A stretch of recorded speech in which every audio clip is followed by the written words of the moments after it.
కీర్తనలు 51:1-19.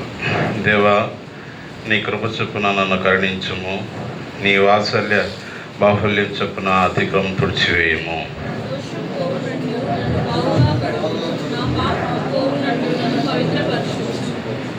నా అతిక్రమములు నాకు తెలిసి ఉన్నవి, నా పాపం ఎల్లప్పుడూ నా ఎదుటనున్నది.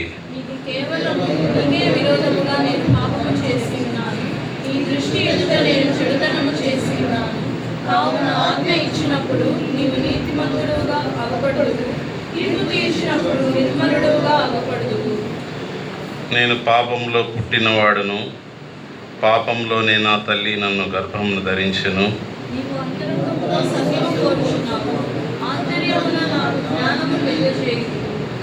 నేను పవిత్రుడగునట్లు హిస్సోపుతో నా పాపమును పరిహరించుము, హిమం కంటేను నన్ను తెల్లగా ఉన్నట్లు నన్ను కడుగుము.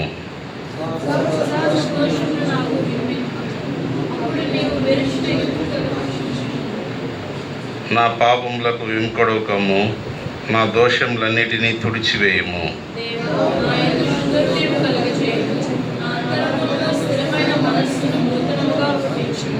నీ సన్నిధిలో నుండి నన్ను త్రోసివేయకము, నీ పరిశుద్ధాత్మ నా ఎదురు నుండి తీసివేయకము.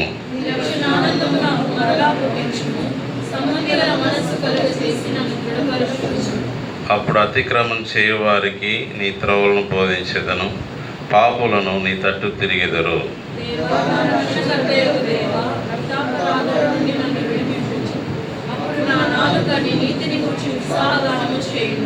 ప్రభువా, నా నోరు నీ స్తుతిని ప్రచురపరచునట్లు నా పెదవులను తెరవుము.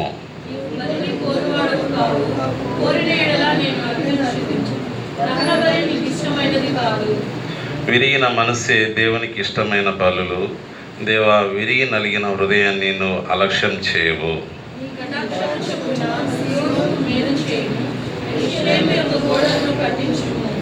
19వ వచనం మనమందరం కలిసి చదువుకుందాం. అప్పుడు నీతియుక్తమైన బలును, దహన బలును, సర్వాంగ హోమమును నీకు ఇంకొక. అప్పుడు నీ జనులు నీ బలిపీఠం మీద కొడలర్పించారు. ప్రభు యొక్క సహాయం కొరకై మనం ప్రభు వైపు చూస్తాం.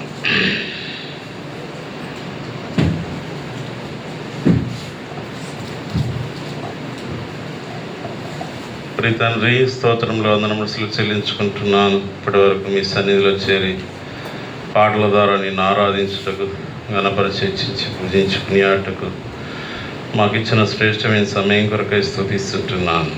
తండ్రి, మేము వ్యక్తిగతంగా ఆరాధించుకుందుగా చదవండి వాక్యాన్ని విరిచి పంచిపెట్టండి. కొద్ది భాగాలు ప్రభా ధ్యానించుకొని దేవా, మీ వ్యక్తిగతంగా ఆరాధనలో ప్రతి ఒక్కరిని పురుకులతో రమ్మని వేడుకుంటున్నాను. వచ్చిన మా ప్రియులందరినీ బట్టి స్తుతిస్తుంటున్నాను. ఇంకా ఎవరైతే మీ చిత్తంలో ఉన్నారో మన ముందున వారిని మా మధ్యకు నడిపించండి. ఎవరిని మీ సన్నిధి పోగొట్టుకుంటూ సహాయం దయచేయండి.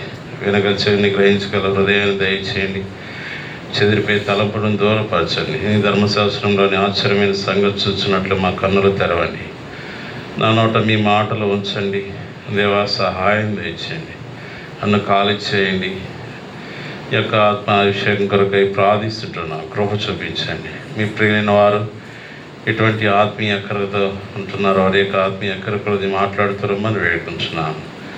మీ యొక్క సన్నిధిలో మీ ఆనంద ప్రభావంలో తాగి తృప్తి పొందుటకు సహాయం దయచేయండి. దయ చూపిస్తున్నామని ఈ సమయాన్ని మాకు ఆశ్రయం దీవెనకరంగా చేయమని శత్రు యొక్క అంధకార చీకటి శక్తులను నజరేయుడైన యేసుక్రీస్తు నామములో బంధిస్తుంటున్నాను.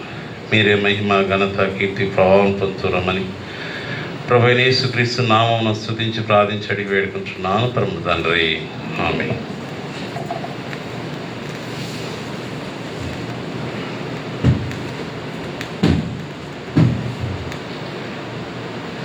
కీర్తనలు 30వ వచనాన్ని మనం చూసినట్లయితే,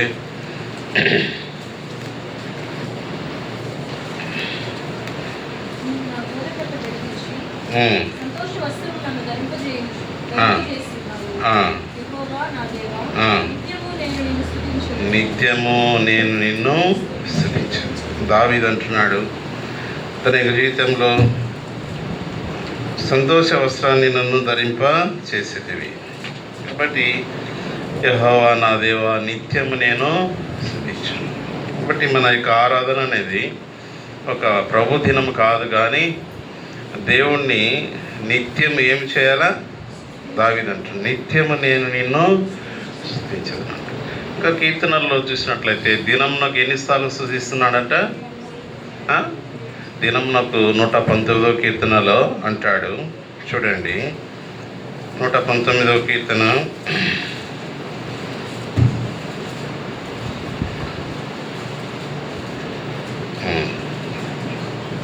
తీసిన వాళ్ళు చదవండి.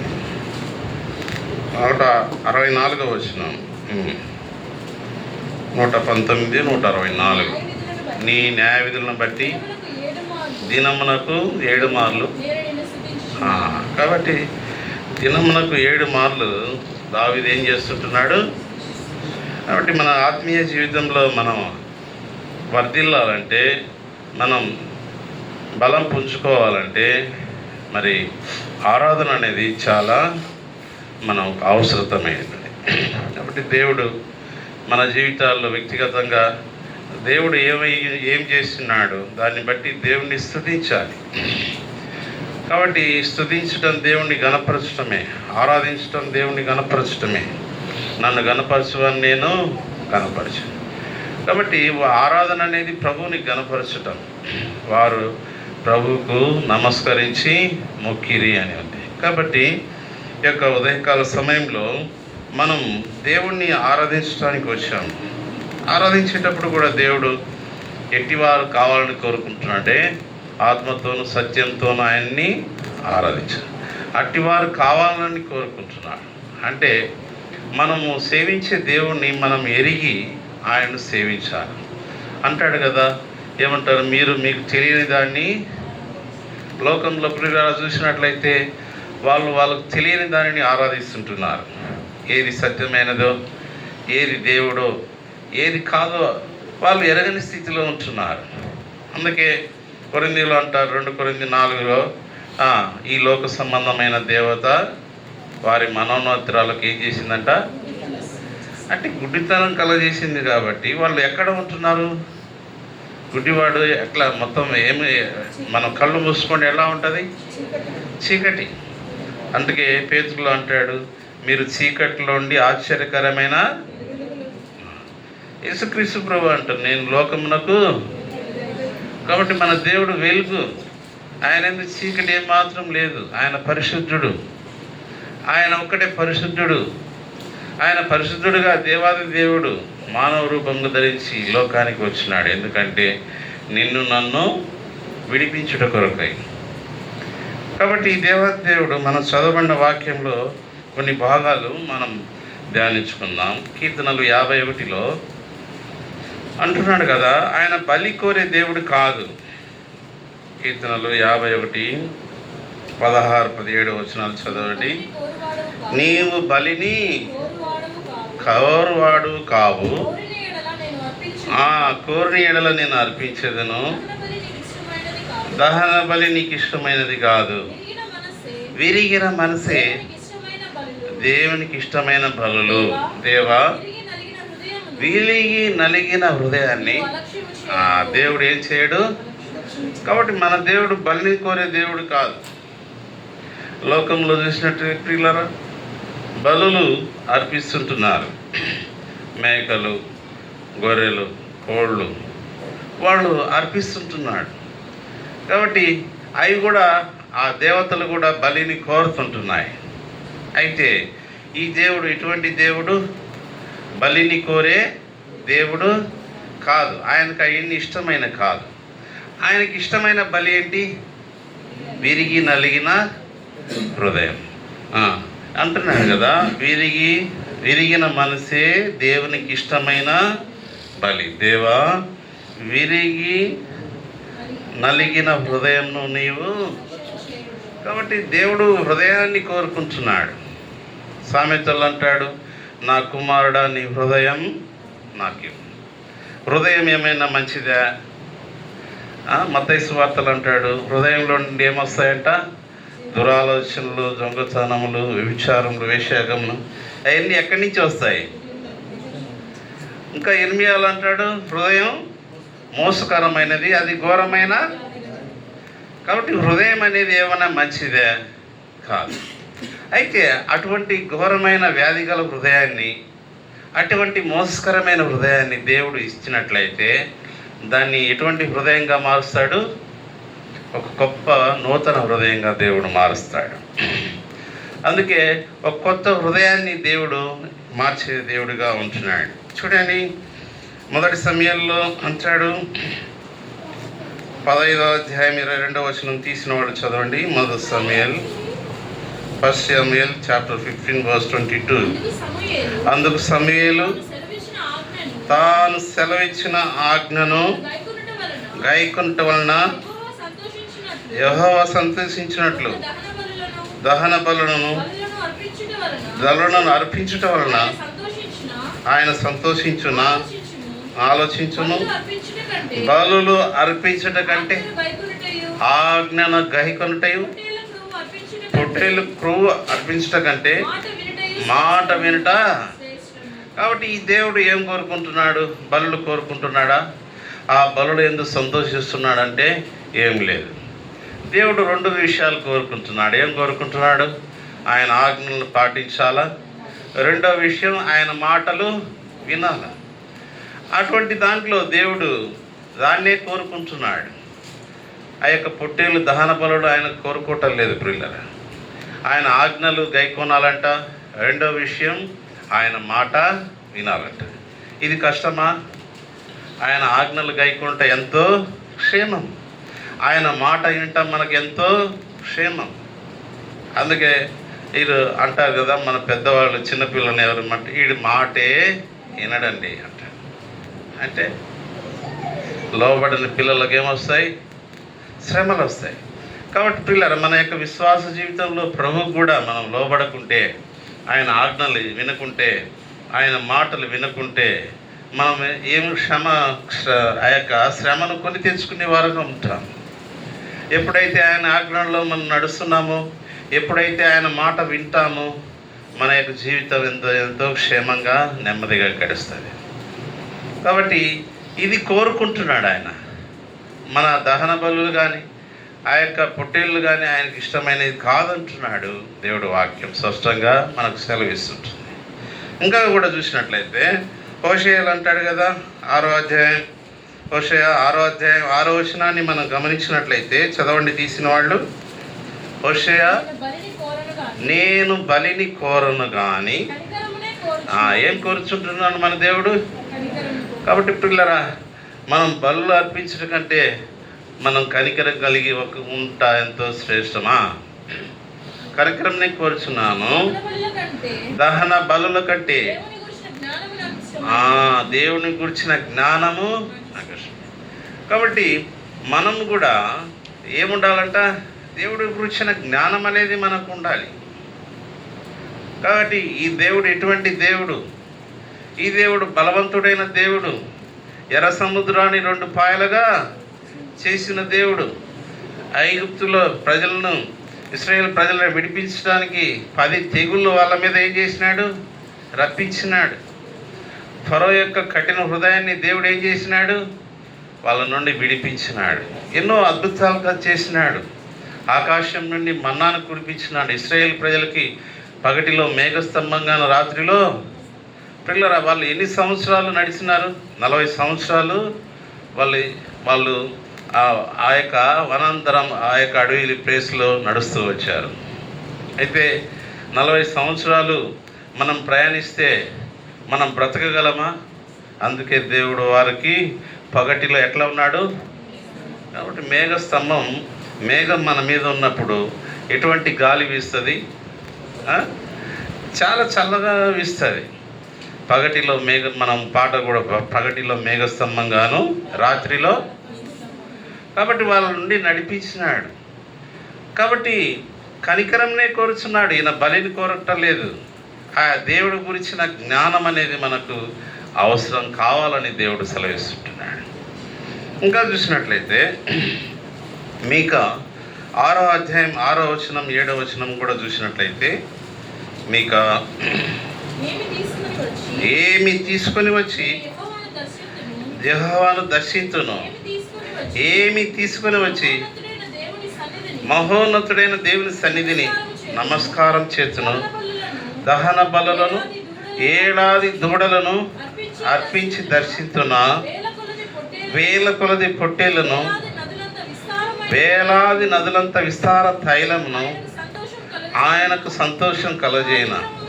నా అతిక్రమమ్మకై నా దేశపుత్రుడు నేను ఇస్తున్నా. నా పాప పరిహారముకై నా గర్భఫలం నేను ఇస్తున్నా. మనుషుడా, ఏది ఉత్తమమో తెలియజేయబడినది. న్యాయంగా నడుచుకుంటే, కనికరమును ప్రేమించటయు, దీన మనస్సు కలిగి నీ దేవుని ఎదుట ప్రవర్తించు. ఇదే కదా ఏమడుగుతున్నాడు ఆయన? యెహోవా నిన్ను అడుగుతున్న 3 విషయాలు అడుగుతున్నాడు. ఏమేమి అడుగుతున్నాడు? ఫస్ట్గా ఏం నడుచుకోవాలంట? న్యాయంగా నడుచుకోవాలి ప్రియులు. మన దేశంలో నివసిస్తుంటున్నా అన్యాయంగా మనం నడుచుకోవద్దు. అది దేవుడు చూస్తుంటున్నాడు. న్యాయంగా నడుచుకోవాలా. రెండో విషయం, కనికరమును మనం ఏం చేయాలా? ప్రేమించాలా. మూడో విషయం, దీన మనసు కలిగి దేవుడి ఎదుట ఏం చేయాలా? దావీదు ప్రార్థన చేస్తున్నాడు. దావీదు రాజు, దేవా ఈ దీనుణ్ణి జ్ఞాపకం చేసుకో అంటే దీన మనస్సు, అది తగ్గించుకునే మనస్సు. ఇక యేసుక్రీస్తు ప్రభు వారు కూడా మరి ఇద్దరు ప్రార్థన చేసినప్పుడు చూస్తుంటున్నాం. ఒకడు తను తాను ఏం చేస్తుంటున్నాడు?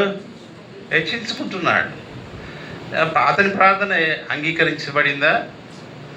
అయితే దేవుడు ఒక పాపి మరి ఆ దేవుడు సన్నిధిలో, దేవా పాపి అయినా నన్ను, అది తగ్గింపు దీన మనసు. అందుకే తను తాను హెచ్చించుకున్నవాడు, తను తాను తగ్గించుకున్నవాడు. ఇది దేవుడు మనకు యేసుక్రీస్తు ప్రభువు చెప్పిన విషయం. కాబట్టి ఇది కోరుకుంటున్నాడని మనం దేవుడు వాక్యంలో మనం చూస్తుంటున్నాం. ఇంకా చూసినట్లయితే కీర్తనలోకి వద్దాం. కీర్తనలు మూల వాక్యంలోకి వస్తాం. కీర్తనలు 51:10 కూడా మనం ధ్యానిస్తాం కొంచెంసేపు. దేవా నా యందు శుద్ధ హృదయం కలగచేయము, నా అంతరంగములో స్థిరమైన మనసును నూతనంగా. కాబట్టి దావీదు హృదయం ఏమైంది? పొల్యూషన్ అయిపోయింది. ఎప్పుడు పొల్యూషన్ అయిపోయింది? పిల్లలు మనం కూడా పాపం చేసినప్పుడు మనకేముండదు? నెమ్మది ఉండదు. మన హృదయంలో నెమ్మది కోల్పోతాం. అందుకే దావీదు అంటున్నాడు, మరి బెత్షెబా దగ్గరికి పాపం చేసినప్పుడు ఇది రాస్తుంటున్నాడు ఈ కీర్తన. దేవా నా యందు శుద్ధ హృదయము కలగచేయు. తన యొక్క హృదయం అంతా పొల్యూషన్, కరప్షన్ అయిపోయింది. మరలా దేవుడి సన్నిధిలో ప్రార్థిస్తుంటున్నాడు. దావీదుకున్న గొప్ప లక్షణం అంటే ఏదైనా పాపము అని ఎత్తి చూపిస్తే ఎమ్మటే కన్ఫెషన్ చేసుకుంటాడు, ఒప్పుకుంటాడు. అదే దావీదుకున్న మరి ఆ యొక్క ప్రవక్త దేవుడి దగ్గర నుంచి వచ్చి, అయ్యా ఆ మనుషుడు నువ్వే పాపం చేసావంటే ఎమ్మటే ఏం చేసినాడు? ఎమ్మటే కన్ఫెషన్ చేసుకున్నాడు. అది ఒక గొప్ప ఆత్మీయ స్థితి ఎదిగినటువంటి, పరిపక్వం చెందినటువంటి వ్యక్తికి ఉండవలసిన గొప్ప లక్షణం. ఏదైనా తప్పు మనకు కనబడినప్పుడు, అందుకే దేవుడు వాక్యంలో అతిక్రమం దాచిపెట్టేవాడు వాటిని ఒప్పుకొని విడిచిపెట్టేవాడు. కాబట్టి మనం ఒప్పుకోవాలా, దాన్ని ఏం చేయాలా? విడిచిపెట్టాలి. అది దేవుడి సన్నిధిలో మనం కనికరం పొందేవారు ఉంటాం. అందుకే దావీదు అంటున్నాడు, దేవా నా యందు శుద్ధ హృదయం కలగచేయము, నా అంతరంగంలో స్థిరమైన మనసు నూతనంగా పుట్టించు. చూడండి, యెహెజ్కేలులో మనం చూస్తాం. యెహెజ్కేలు 36:26 తీసిన వాళ్ళు చదవండి. యెహెజ్కేలు 36. నూతన హృదయంను నేను మీకు ఇచ్చేదను, నూతన స్వభావం కూడా ఏం చేస్తాడంట. కాబట్టి పిల్లల దేవుడు ఈ విధంగా ఇస్తుంటున్నాడు. అంటే మనం ఇర్మియాలో చూస్తాం, హృదయం అన్నిటికంటే మోస్తరమైన ఘోరమైన, ఇంకా రాజు హృదయం తీసేస్తా అంటాడు. అంటే చదవండి, రాజు గుండె మీలో నుండి తీసివేసి మాంసపు గుండెను రాజు గుండె. ఎవరు ఎవరు కొంతమంది కంటిలో ఏడుపు ఎప్పుడు రాదు. అంటే వాళ్ళు ఎటువంటి గుడ్డే వాళ్ళు, ఎవరంటే చనిపోయినా కూడా వాళ్ళ కళలో నుంచి యాక్చువల్గా ఒకరు ఏడుస్తుంటే ఆటోమేటిక్గా రాతి గుడ్డ లేని వాళ్ళకి ఏమొస్తుంది, ఏడుపు వస్తుంది. అంటే ఆ యొక్క స్థితిని బట్టి మనం చేస్తాం. అయితే హెస్కేల్ అంటారు 36వ అధ్యాయం 26వ వచనంలో ఏమంటాడు, రాజు గుండె ఏం చేస్తాడంట, తీసేసి. పిల్లరా, యేసుప్రభు రాకముందల వ్యక్తులు కొంతమంది నరహంతలుగా ఉంటారు, గొప్ప త్రాగుబోతులుగా. నరహంతకులు అంటే ఏమి, వాళ్ళు ఏ హృదయం, ఏది హృదయం, మనుషులు చంపేసే వాళ్ళు వారు ఎటువంటి హృదయం కలిగి ఉంటున్నారు, రాజు హృదయమే. అందుకే గొప్ప గొప్ప నరహంతకులు ప్రభువుని నమ్ముకొని మరి గొప్ప వ్యక్తులుగా సేవ చేసినట్టు మనం సాక్ష్యాలు కూడా వింటాం. అంటే దేవుడు ఇచ్చిన వాగ్దానం అది. హెస్కేలు అంటాడు 36:26 వచనంలో చదవండి మరలా, నూతన హృదయం నేను మీకు ఇచ్చేదను. ఎటువంటి స్వభావం కలగజేస్తాడంట, స్వభావం కూడా మారిపోతుంది. మరలా రాతి గుండెను మీలో నుండి తీసివేసి మాంసపు గుండెను. కాబట్టి దేవుడు ఆపరేషన్ చేస్తాడు, గుండె ఆపరేషన్ చేస్తాడు. మనం సాధారణంగా మనుషులకు కూడా గుండె మార్పిడి చేస్తారు. అంటే మరి బతికున్న యాక్సిడెంట్ అయిన శవాలకు సంబంధించిన గుండె తీసుకొని కొన్ని నిమిషాల్లో వాళ్ళకి అమరుస్తారు. కాబట్టి ఆ వ్యక్తి మరలా జీవిస్తాడు. అదేవిధంగా దేవుడు అంటున్నాడు, నేను మీకు రాతి గుండెను తీసివేసి నూతన. అంటే అక్కడ ఏమైంది, గుండె మార్పిడి జరిగినట్ట లేదా, జరిగింది. ఆ విధంగా దేవుడు మన యొక్క స్వభావాన్ని మార్చేస్తుంటున్నాడు, మన యొక్క హృదయాన్ని మారుస్తుంటున్నాడు, మన యొక్క రాతి హృదయాన్ని తీసేస్తుంటున్నాడు, శుద్ధ హృదయం కలుగజేస్తుంటున్నాడు. ఇంకా మనం చూసినట్లయితే మత్తయి సువార్తలో చూసినట్లయితే 5వ అధ్యాయంలో యేసుక్రీస్తు ప్రభువారు కొండ మీద ప్రసంగంలో 8వ వచనాన్ని మనం గమనించినట్లయితే, హృదయ శుద్ధి గలవారు ధన్యులు, వారు ఏం చేస్తారంట, అంటే దేవుని చూస్తారంటే అంటే దేవుడు చేసే కార్యాలు చూస్తారు. ఏ నరుడు ఇప్పటి వరకు దేవుణ్ణి చూడలేడు. వీపు వెనుక భాగాన్ని ఒక దైవజనుడు మోషే మాత్రం చూశాడు దేవుడిని. దానికి కూడా బండ సందుల్లో ఉండి ఆయన చూసినాడు. కాబట్టి ప్రియులారా, హృదయ శుద్ధి గలవారు ధన్యులు, వారు ఏం చేస్తారు, దేవుణ్ణి చేసే కార్యాలు చూస్తారు. కాబట్టి ఎప్పుడైతే మన హృదయం శుద్ధిగా ఉంటుందో, కాబట్టి ఆ హృదయంలోనికి అంటాడు, ప్రకటన గ్రంథంలో అంటాడు 3:20లో, ఇదిగో చదవండి తీసిన వాళ్ళు, ఇదిగో నేను తలుపు యొద్ద నిల్చుని తట్టుచున్నాను, ఎవడైనను నా స్వరము విని తలుపు తీసిన ఎడల నేను అతని యొద్దకు వచ్చి అతనితో నేనును నాతో కూడా అతను భోజనం చేస్తాడు. అంటే సహవాసం, అంటే దేవుడు వాక్యం ఉంది, ఆకాశము ఆయన సింహాసనము, భూమి ఆయన పాదపీఠం.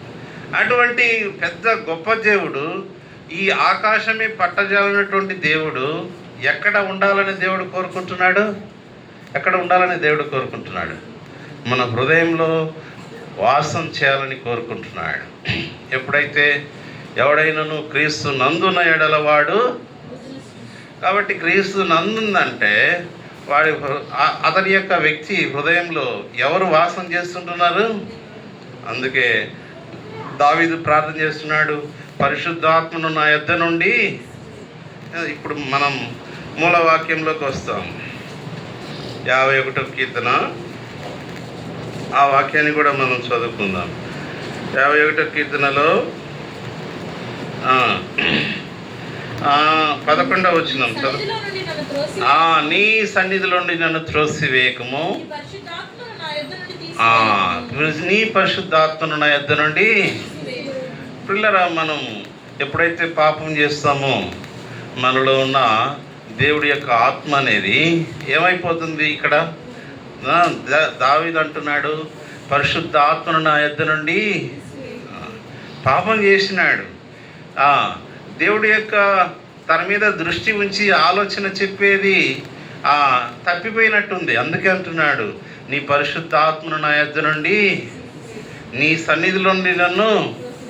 పిల్లరా, మనం ఎప్పుడైతే పాపం చేస్తామో దేవుడి యొక్క సన్నిధికి ఏమైపోతాం చెప్పండి? ఎందుకంటే సింపుల్ లాజిక్. ఆదాము ఏదైనా వనంలో పాపం చేసినప్పుడు దేవుడు ఏం చేసినాడు? ఎల్లగొట్టినాడు, త్రోసేసినాడు.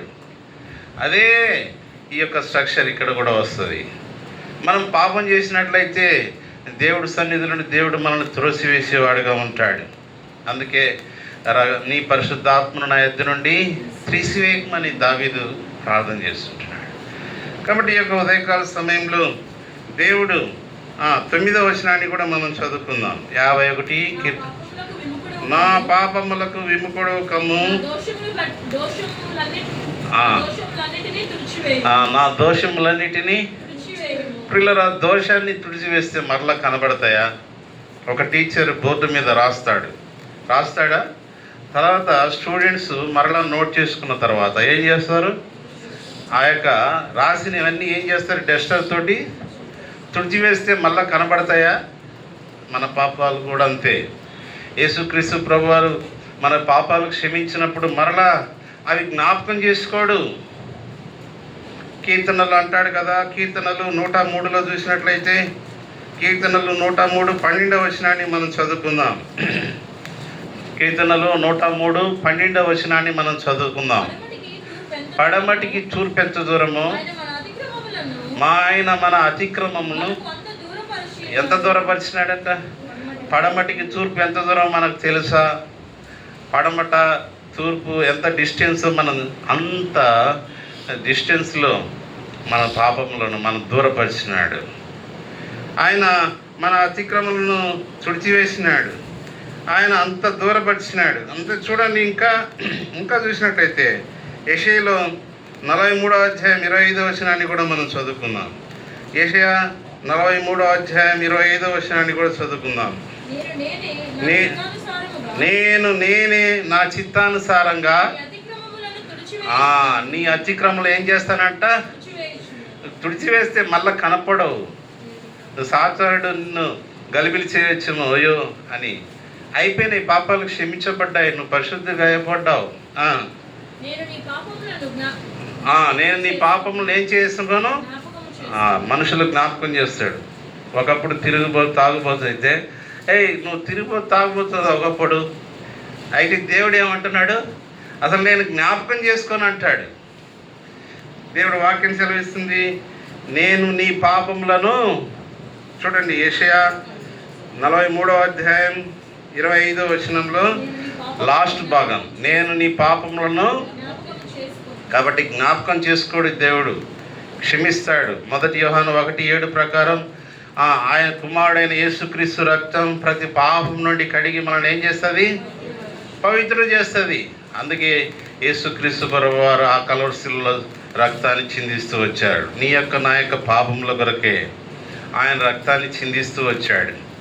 నీ యొక్క నా యొక్క పాపముల విమోచన కొరకై ఆయన తన యొక్క ప్రాణాన్ని అర్పిస్తూ వచ్చాడు. ఆ కలవరిశిలలో బలి అయితూ వచ్చాడు ప్రియరా. కాబట్టి మనకు విమోచన, విడుదల కలిగింది. అందుకని ఈ యొక్క ఉదయకాల సమయంలో ప్రభుని ఇంకా మనం చూసినట్లయితే మీకాలో 7వ అధ్యాయం 19వ వచనాన్ని కూడా మనం చదువుదాం. మీకా 7వ అధ్యాయం 19వ వచనాన్ని మనం తీసిన వాళ్ళు చదువుదాం. ఆయన మరలా మన యందు జాలిపడును, మన దోషములను అడిచివేయును. కాబట్టి వారి పాపములన్నిటిని ఎక్కడ పడవేస్తాడంట? సముద్ర అగాధం అనేది మనకు ఐడియా ఉంటుందా ఎంత డిస్టెన్సో? కాబట్టి కొన్ని వేల కిలోమీటర్లు సముద్ర అగాధం అనేది ఉంటుంది. మన పాపములన్నిటిని ఎక్కడ పడేస్తాడంట? సముద్ర అగాధంలో. కొన్ని చోట్ల ఉంది నా పాపములన్నిటిని వీపు తట్టున. కాబట్టి ప్రియులరా, ఆయన మన యొక్క పాపములన్నిటిని సముద్ర అగాధంలో పడవేసినాడు. కాబట్టి ఈ యొక్క ఉదయకాల సమయం ప్రభువుని ఆరాధించబోతున్నాను. ఇంకా చూసినట్లయితే కీర్తనలు 51వ అధ్యాయం 7వ వచనాన్ని కూడా మనం చదువుదాం.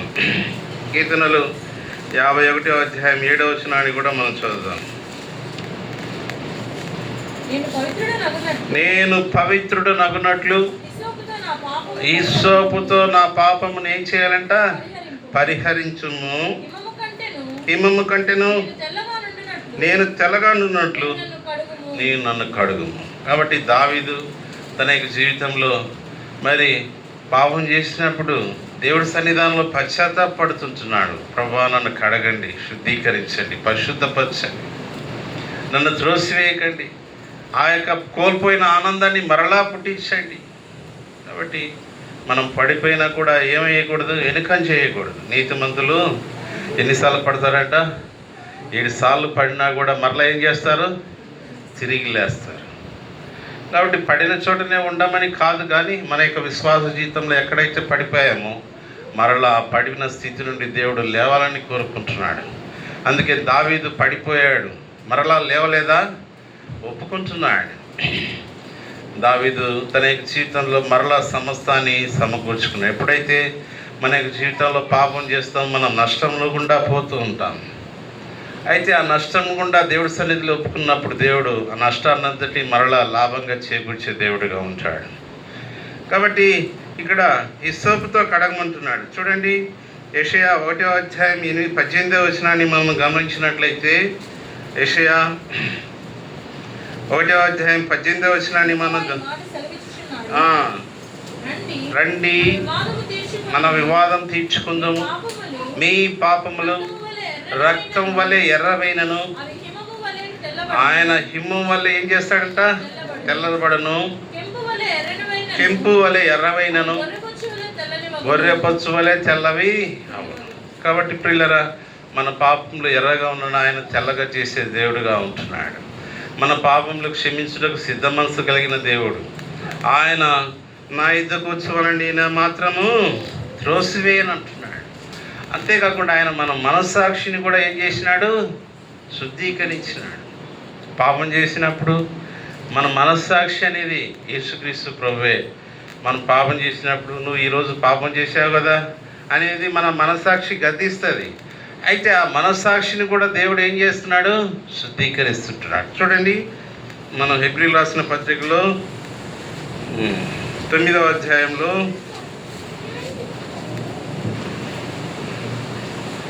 13-14 వచనాలు చదువుకుందాం. హెబ్రీయులకు రాసిన పత్రిక 9వ అధ్యాయం 13-14 వచనాలు చదువు. తీసిన వాళ్ళు చదువు. ఏలైనగా మేకల యొక్కయు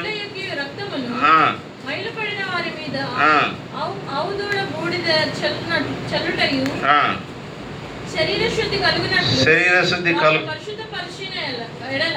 ఎడల నిత్యుడగు ఆత్మ ద్వారా తను తాను దేవునికి నిర్దోషినిగా అర్పించుకొని క్రీస్తు యొక్క రక్తము నిర్జీవ క్రియలను విడిచి జీవం గల దేవుని సేవించుటకు మన మనస్సాక్షిని ఏం చేసిందంట? ఇప్పుడు మనం పాపం చేసిన ఆయన రక్తం వలన కడగబడటం వలన ఆ యొక్క మన మనస్సాక్షి ఇంకా గతించబడదు. ఎందుకంటే ఆయన క్రయధనం చెల్లించినాడు. మన అతిక్రమం నిమిత్తమై ఎవరు గాయపరచబడ్డాడు? యెషయాలు అంటాడు కదా 53వ అధ్యాయంలో, మన అతిక్రమ క్రియ నిమిత్తం ఆయన గాయపరచబడ్డాడు. లోక పాపమును మోసుకుని దేవుని ఆయన మన పాపాలను మోస్తూ వచ్చాడు. అందుకే ప్రయాసపడి భారం మోసుకున్న సమస్త జనులారా నా ఇద్దరికి రండి, నేను మీకు విశ్రాంతి. అంటే పాపంలో ఉన్న వ్యక్తికి ఏముండదంట? రెస్ట్ ఉండదంట. దుష్టులకు ఏముండదంట? నెమ్మది ఉండదంట. కాబట్టి ఎప్పుడైతే దుష్టత్వం నుండి, పాపం నుండి ఆ వ్యక్తి క్షమించబడతాడో ఆ వ్యక్తి నుండి భారం తీసివేయబడుతుంటుంది. అందుకే ఆయనకు అప్పుడు విశ్రాంతి కలుగు ఉంటుంది. అందుకే యేసుక్రీస్తు ప్రభువారు ఇక్కడ సెలవు ఇచ్చింది, మన యొక్క మనస్సాక్షిని కూడా ఏం చేసినాడు? ఆయన శుద్ధీకరించినాడు. కాబట్టి ఈ యొక్క ఉదయకాల సమయంలో ప్రియులరా, ఇటువంటి తలంపులతో దేవుణ్ణి ఆరాధిస్తూ వస్తాం. మరి యెషయాలో చెప్పబడిన విధంగా కీర్తనల్లో కొన్ని విషయాలు మనం ధ్యానిస్తూ వచ్చాం. ఆ విధంగా చెప్పబడిన